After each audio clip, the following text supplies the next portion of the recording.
Hello friends, and welcome back to my channel. If this is your first time seeing me, hello, welcome. My name is Emily, and today I am bringing you another spooky Saturday.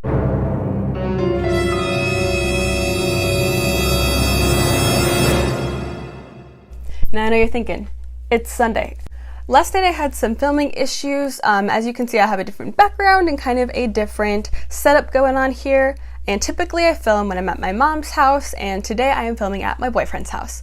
So last night I didn't have any lighting to film with, and I do film with natural light, and I makeshifted a lamp scenario that is currently blinding me to light up the room a little bit more. So I hope that it's not the worst thing in the world. I'm doing my best to figure out what the lighting is and what a filming setup might be.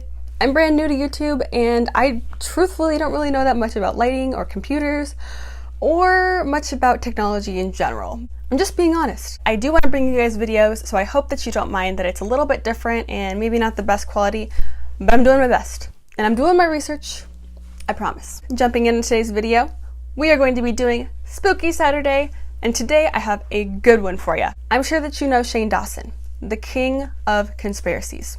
And I can say that wholeheartedly because that man got me into conspiracies, and now I cannot stop thinking about them. So thank you, Shane, for introducing me to something that I love. In his most recent video, he was talking about Mattress Firm.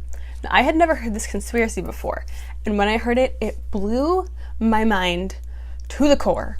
And I told it to my boyfriend, and it blew his mind. He told it to his parents, and it blew his parents' mind. I told it to my parents, and it blew their mind. Who would have guessed it? Out of all the conspiracies that I've heard in my lifetime, which is a lot, this one really kind of takes the cake for me, and it's up there. It's up there with Bernstein Bears Mandela effect and some of the most believed ones. So I'm gonna go ahead and get right on into that, and let's see what the heck is going on with Mattress Firm. I got all this information from Shane's video, and I also did a little bit of outside research as well, just to find out basically what's going on with my area as far as Mattress Firm and mattress stores in general. So this all started with a Reddit post that was posted on Reddit in the end of January saying, why is there so many mattress stores around?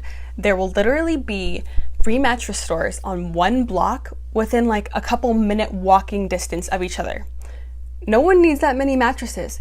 Typically, people in America only buy mattresses once every 7 to 10 years. You would only think that there would only be a need for a couple mattress stores in town. Now, I know that it will kind of change depending on the population size and where you live, but typically, you don't really need that many mattress stores. It's not like grocery stores where you're going every single week and getting things that you need. This kind of raised a red flag for me immediately because in my neighborhood, we have 3 mattress stores within basically walking distance of each other.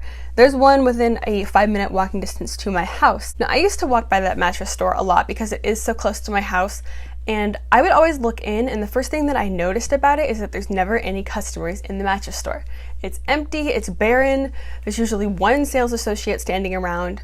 I kind of wondered how they stayed in business, to be honest, but you know, everyone does need a mattress, so every now and then I'm sure someone comes in to get one, but I'm sure that they go days without having actual customers. Back to the Reddit theory. People think that the mattress stores are a front for a different type of business. Now, the term money laundering comes from the gangster Al Capone, which I'm sure you guys have heard of.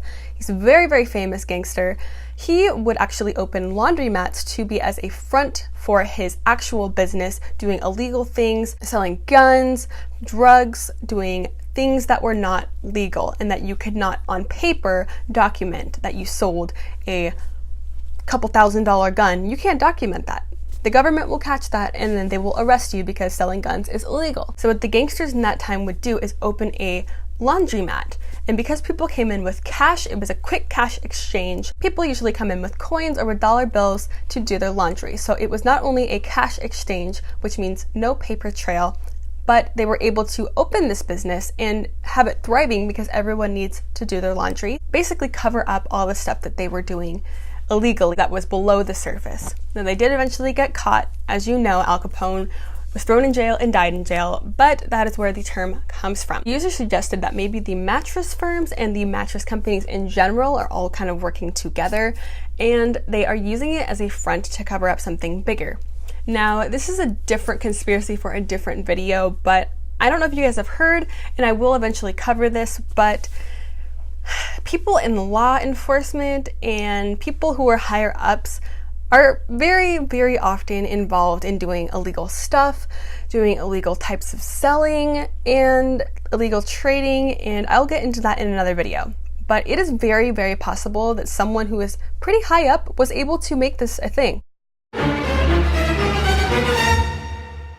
And when I told my mom this, the first thing she said was, oh, your dad noticed that a long time ago, that basically the stores have no one in them, and how do they stay open? And it's weird that there's so many of them. Now, after doing some research, I did find out that there is 3,500 Mattress Firm stores in America, but there is 9,000 regular, just plain old mattress stores in America. That is a lot of mattress stores, especially when people are only buying a mattress once every 7 to 10 years. I don't know about you, but that sounds a little bit fishy. Just a little bit. Now, I went ahead and looked up how many mattress firms, not even mattress stores, just mattress firms, are within a 20-mile radius from my house. And I found 18 stores within a 20-mile radius. 18. That is a lot of stores. I went ahead and Googled how many grocery stores, for a comparison, are within a 20-mile radius from my house, and there are 21. There are 3 less mattress firms than there are grocery stores within a 20-mile radius of my house. That is huge. People go to the grocery store all the time. You need to buy groceries every single week. It's understandable why there's 21 within a 20-mile radius of my house. Why there is 18 mattress firms within 20 miles of my house is beyond me. So do I believe this theory? Well, I don't want to get in trouble with anyone. I don't want to get sued. I don't want anyone coming after me. So it's up to speculation. You know, they make some valid points. The Reddit user and Shane, they both make really good points, and I definitely see it from their perspective, but there's always a chance that it's just speculation, and that's the thing with conspiracy theories. They are just theories, but this one sounds very plausible to me. We'll just have to wait and see. Who knows? So my second half of the video today is going to be going over a Mandela effect. Now, if you are not already aware, a Mandela effect is when you remember something being a certain way. For example, the most common Mandela effect that I personally know is the Bernstein Bears Mandela effect. Now, everyone remembers it being Bernstein Bears with an E-I-N at the end. But apparently it was always Bernstein Bears with A-I-N at the end of the name. Now, everyone that I know remembers it Bernstein. Everyone that I've ever heard talk about it remembers it Bernstein. Even the Simpsons remember it Bernstein Bears. But apparently, nope, it's always been Bernstein. So that is an example of the Mandela effect. And people keep finding more and more, and some of them are kind of dumb and I don't believe them, and some of them are really, really plausible and really convincing, and I do believe them. It's weird. It's a phenomenon. No one knows what it is. Today, I found a Mandela effect, and I haven't really heard anyone talk about this, so I'm gonna go ahead and throw this one at you. So everyone knows Pooh Bear. Winnie the Pooh is a loved series by Disney. It's one of their older series, and a lot of kids and adults grew up with Winnie the Pooh.